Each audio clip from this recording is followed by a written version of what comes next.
শ্রী শ্রী নিত্যানন্দ রাম, শ্রী শ্রী গৌর গুণধাম। ভক্তগণ, আজ দিব্য বার্তায় শ্রী শ্রী রূপ শিক্ষা নিয়ে একটু আলোচনা করব। মহাপ্রভু তপন মিশ্রকে শিক্ষা দিয়েছেন যে কলিযুগ ধর্ম হয় নাম সংকীর্তন, চারি যুগে চারি ধর্ম জীবের কারণ, অতএব কলিযুগ নাম যজ্ঞ সার, আর কোনো ধর্ম করিলে নাহি হয় পার। রাত্রিদিন নাম লয় খাইতে শুইতে, যাহার মহিমা বেদে নাহি পারে দিতে। শুনমিশ্র কলিযুগ নয় তব যজ্ঞ, যেই জন ভজে কৃষ্ণ তার মহাভাগ্য। অতএব গৃহে তুমি কৃষ্ণ ভজ গিয়া, কুটিনাটি পরিহরি একান্ত হইয়া। সাধ্য সাধন তত্ত্ব যা কিছু সকল, হরিনাম সংকীর্তনে মিলিবে সকল। মহাপ্রভু শিক্ষা দিচ্ছেন তপন মিশ্রকে। মহাপ্রভু সনাতন পাদকে শিক্ষা দিলেন। সনাতন পাদের সনাতন প্রশ্ন, 3 প্রশ্ন মহাপ্রভুকে ছুড়ে দিলেন। আমি কে, কেন আমার যারে তাপত্রয়, কৃপা করে বলো কেমনে মোর হিত হয়। 3 প্রশ্ন। চতুর্থ কথা বলছেন সাধ্য সাধন তত্ত্ব পুছিতে না জানি।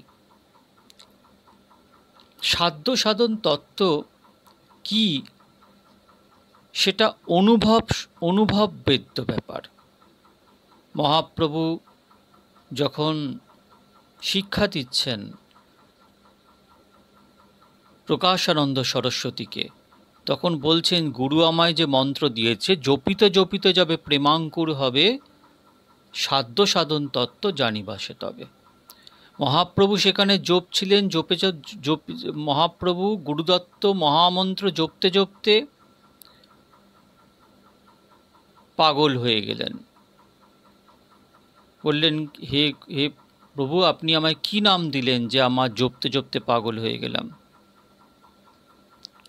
সেরকমভাবে তপন মিশ্রকেও বলেছিলেন যে জপিতে জপিতে যাবে প্রেমাঙ্কুর হবে, সাধ্য সাধন তত্ত্ব জানিবাসে তবে।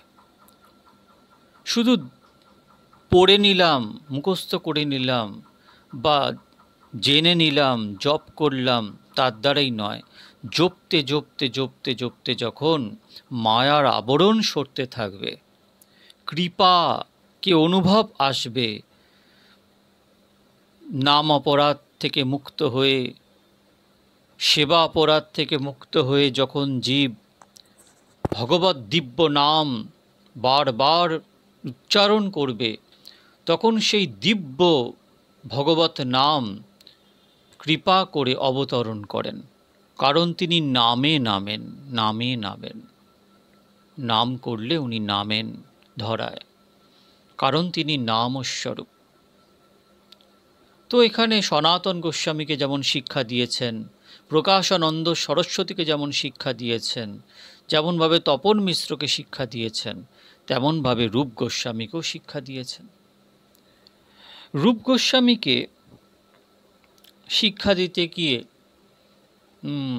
মহাপ্রভু বলছেন যে ব্রহ্মাণ্ড ভ্রমিতে কোনো ভাগ্যবান জীব, গুরু কৃষ্ণ প্রসাদে পায় ভক্তিলতা বীজ। মালি হইয়া সেই বীজ করে আরোপণ, শ্রবণ কীর্তন জলে কর এসেচন।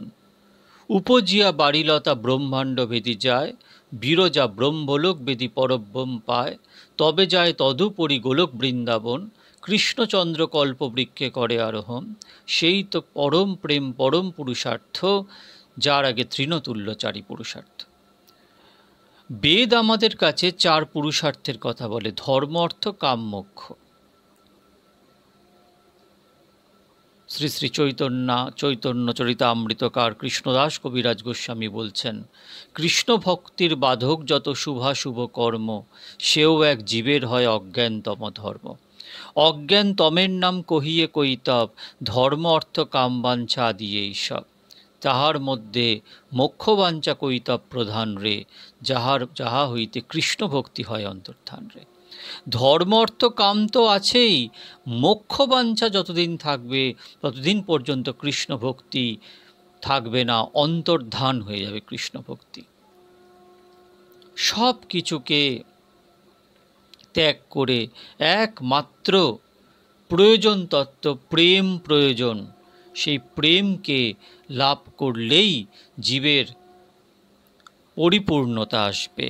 জীবনের পরিপূর্ণতা, জীবনের একমাত্র লক্ষ্য, পঞ্চম পুরুষার্থ কৃষ্ণ প্রেম, গৌর প্রেম, ভগবত প্রেম, দিব্য আনন্দ। ভগবান সচ্চিদানন্দ, সচ্চিদানন্দ রূপায় বিশ্বৎপত্ত্যাদি হেতবে তাপত্রয় বিনাশায় শ্রীকৃষ্ণায় বয়ম নমঃ। ভগবান সচ্চিদানন্দ স্বরূপ। রূপ গোস্বামীকে শিক্ষা দিতে গিয়ে এক অদ্ভুত বার্তা মহাপ্রভু রূপ গোস্বামীর কাছে দিয়ে গেলেন। একটু জেনে নিই যে ব্রহ্মাণ্ডে অগণিত জীব 84 লক্ষ যোনিতে ভ্রমণ করছে।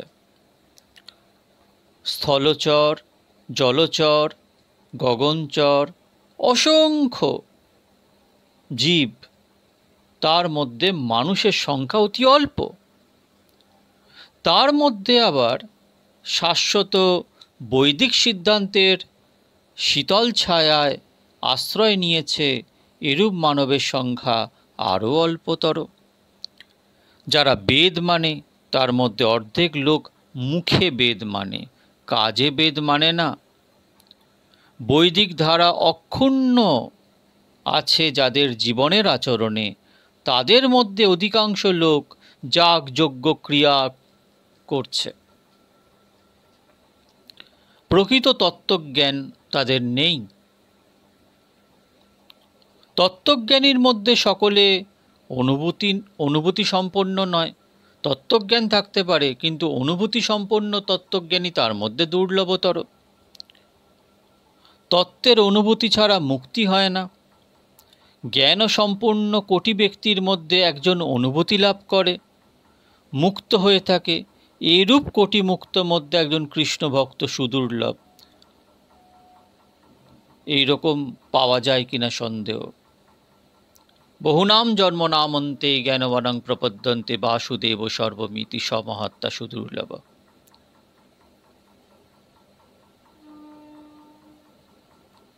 মুক্তি কথাটা আমরা যে দেখি, মুক্তি হলো ভক্তির দাসত্ব করে, দাসিত্ব করে। মুক্তি হচ্ছে অভাব। বিপদের মধ্যে আছি, ক্লেশের মধ্যে আছি, আমার মুক্তি দাও, অভাব পাচ্ছি। কিন্তু ভক্তি কথাটা ভাব পাচ্ছি। এই কোটি মুক্ত মধ্যে দুর্লভ হচ্ছে কৃষ্ণ ভক্ত। কারণ মুক্তিও তো চাওয়া। যাহার মধ্যে মুক্তিবাঞ্ছা কৈতব প্রধান রে, সেটাও যা চাওয়া হবে না, কিচ্ছু চায় না। কৃষ্ণ ভক্ত শান্ত, কারণ তার কোনো চাওয়া নেই। সে একমাত্র ভগবানের মুখ চেয়ে বসে আছে যে হে ভগবান, তুমি আমায় কৃপা করো।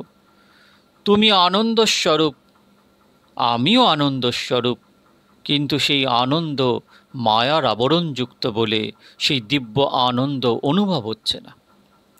সেই দিব্য আনন্দকে অনুভব করতে হবে।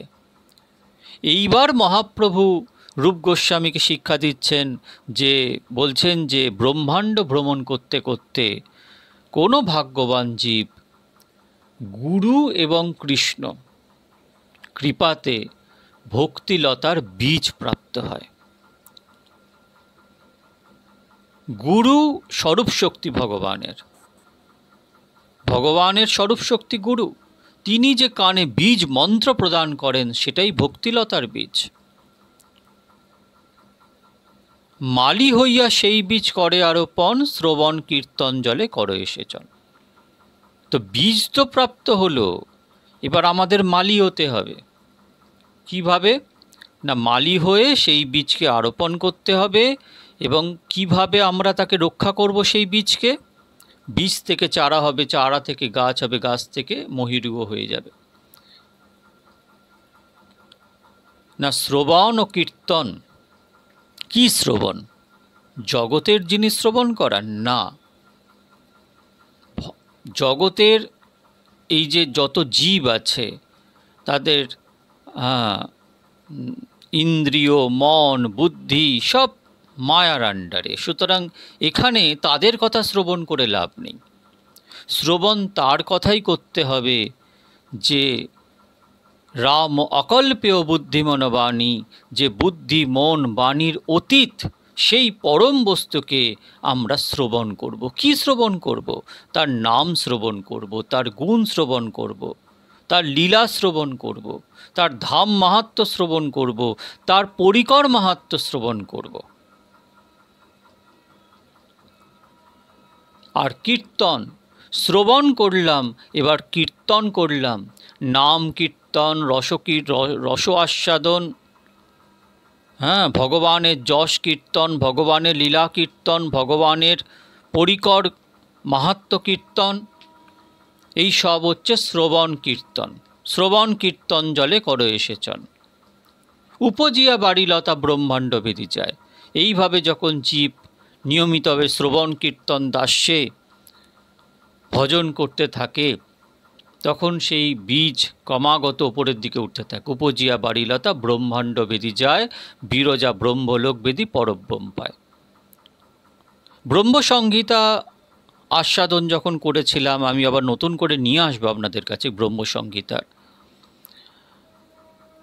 যে চতুর্দশ ভুবনের সর্বোচ্চ অবস্থায় আছে, 14 ব্রহ্মাণ্ডের সবথেকে উপরে আছে ব্রহ্মলোক, তারপরে দেবীধাম, তারপরে মহা অন্ধকারময় মহেশ ধাম, তারপরে মহা আলোকময় সদাশিব ধাম, তারপরে বিরজা, তারপরে বৈকুণ্ঠ। বিরজা ব্রহ্মলোক বেদি পরব্রহ্ম পায়। পরব্রহ্ম হচ্ছে বৈকুণ্ঠ লোক। তবে যায় তদুপরি গোলক বৃন্দাবন। তাহলে বৈকুণ্ঠে গিয়েই তো হলো না, আমাকে গোলকে যেতে হবে। গোলকে শাস্ত্র ব্রহ্মসংহিতা বলছে যে বৈকুণ্ঠ থেকে, এরম অনন্ত কোটি বৈকুণ্ঠ আছে, কিন্তু গোলক অনন্ত কোটি নয়। সেই বৈকুণ্ঠ থেকে 30 কোটি যোজন ওপরে গোলক অবস্থান করছে। কোনো সাধনের দ্বারা সেই গোলকে যাত্রা করা সম্ভব নয়, যতক্ষণ না তিনি নিজে বরণ করছেন, নিজে কৃপা করছেন। গোলকের 8 ধারে, অষ্ট দিকে 8 শূল অবস্থান করছে। যদি কেউ নিজের জ্ঞানের দ্বারা, ভজনের দ্বারা সেই গোলকে উঠতে যায়, তাহলে সেই অষ্ট শূলে নিয়ে মহা কষ্ট ভোগ করে। তাই সেখানে ভগবান গোবিন্দের কৃপা ছাড়া সেই গোলকে কেউই যেতে পারে না। একমাত্র তিনি যাকে অঙ্গীকার করবেন, বরণ করবেন, তিনিই সেই গোলক যেতে পারবেন। তবে যে তদুপরি গোলক বৃন্দাবন কৃষ্ণচন্দ্র কল্প বৃক্ষে করে আরোহণ, সেই তো পরম প্রেম পরম পুরুষার্থ, যার আগে তৃণতুল্যচারী পুরুষার্থ। মহাপ্রভু রূপ গোস্বামীকে শিক্ষা দিচ্ছেন, সেইখানে যাওয়াই একমাত্র। কিন্তু যে যাচ্ছে জীব যাবে কি করে? এর মধ্যে যদি অপরাধ ওঠে হাতিমাতা, বৈষ্ণব অপরাধ, কত রকম অপরাধ আছে, তার মধ্যে বৈষ্ণব অপরাধ সাংঘাতিক অপরাধ। ভগবান মাপ করেন না, সবাইকে মাপ করে দেন, বৈষ্ণব অপরাধীকে মাপ করেন না। বিভিন্ন রকম বাসনা আসবে। মানুষ যখন এগোবে, আমাদের পূজ্যপাদ বড় বাবাজি মহারাজ, নামাচার্য রামদাস বাবাজি মহারাজ তার কথায় বলছেন যে তার গুরুদেব যখন তাকে মহামন্ত্র প্রদান করছেন, ভৈরবচন্দ্র গোস্বামী তখন যাকে মহামন্ত্র প্রদান করছেন, তখন বলেছিলেন যে শোন, এইগুলো জপতে জপতে, এই মহামন্ত্র জপতে জপতে 3টে জিনিস তোর কাছে আসবে। কীরকম? অভিমানং সুরাপানং গৌরবং রৌরবং তথা প্রতিষ্ঠা সুকরী বিষ্টা ত্রিণী তক্তা হরিম ভজেত। এইগুলো আসবে। লাভ, পূজা, প্রতিষ্ঠা, এগুলো সব আসবে। তারপরে একটু এগিয়ে গেলে সিদ্ধি আসবে। তখনই মানুষের মাথা খারাপ হয়ে যায়, দেখে তার মধ্যে অলৌকিক ব্যাপার সব ঘটছে, সে তখন ওখানেই আটকে যায়, আর ওপরে উঠতে পারে না।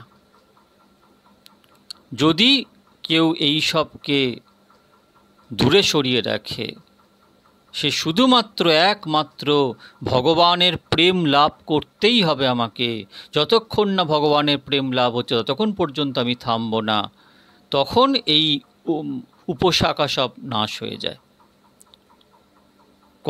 কর্ম জ্ঞান যোগ এইসব ভক্তি বিরোধী, ভক্তিমুখ নিরীক্ষক কর্মযোগ জ্ঞান। তারা স্বতন্ত্র নয়, তারা ভক্তি পরতন্ত্র, ভক্তি স্বতন্ত্র। তাই ভক্তিকে যদি আশ্রয় করে থাকে তাহলে কর্ম মিশ্রা ভক্তি, জ্ঞান মিশ্রা ভক্তি এইগুলো হয়। কিন্তু গোলকে যেতে গেলে সেখানে নির্ভেজাল ভক্তি চাই। একমাত্র লক্ষ্য থাকবে ভগবানের প্রেম লাভ করা জীবনের, আর কোনো লক্ষ্য থাকবে না। সেই অবস্থায় দাঁড়িয়ে জীব তার পূর্ণ থেকে পূর্ণতম যে প্রাপ্তি জীবনের, তা হলো আনন্দ প্রাপ্তি। সেই আনন্দ প্রাপ্তি জীব করবে এবং চিরকালের জন্য মালামাল হয়ে যাবে। আর কখনো এই দুঃখ সাগরে তাকে পড়তে হবে না। তারা এবার আসবে ভগবানের ইচ্ছাতে, ভগবানের আদেশ পালনের জন্য তারা আসবে। তাদের নিজস্ব কোনো বন্ধন থাকবে না, কারণ তারা মুক্ত, নিত্য মুক্ত পুরুষ। আজ এটুকুই। পরের দিন অন্য দিব্যবার্তা নিয়ে, অন্য বিষয় নিয়ে আপনাদের সামনে হাজির হব। আপনারা ভালো থাকবেন। শ্রী শ্রী নিত্যানন্দ রাম, শ্রী শ্রী গৌর গুণধাম।